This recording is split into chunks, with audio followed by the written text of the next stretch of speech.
భారత్కు చెందాల్సిన Asia cup ట్రోఫీని దుబాయ్ ఏసీసీ కార్యాలయంలో లాక్ చేసి పెట్టిన పాక్ మంత్రి Asia cricket council chief Masood నఖ్వీకి బీసీసీఐ వార్నింగ్ ఇచ్చింది.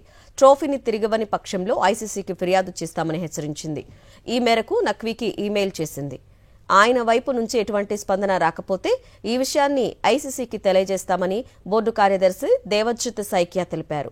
ఈ ప్రక్రియలో తాము దశలవారీగా ముందుకు సాగుతున్నామని, ట్రోఫీని భారత్కు తీసుకొచ్చేందుకు అన్ని రకాల ప్రయత్నాలు చేస్తామన్నారు.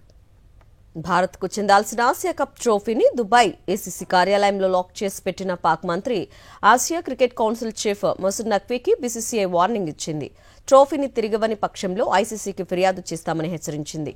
ఈ మేరకు నఖ్వీకి ఈమెయిల్ చేసింది. ఆయన వైపు నుంచి ఎటువంటి స్పందన రాకపోతే ఈ విషయాన్ని ఐసీసీకి తెలియజేస్తామని బోర్డు కార్యదర్శి దేవజ్జిత్ సైకియా తెలిపారు. ఈ ప్రక్రియలో తాము దశలవారీగా ముందుకు సాగుతున్నామని, ట్రోఫీని భారత్కు తీసుకొచ్చేందుకు అన్ని రకాల ప్రయత్నాలు చేస్తామన్నారు.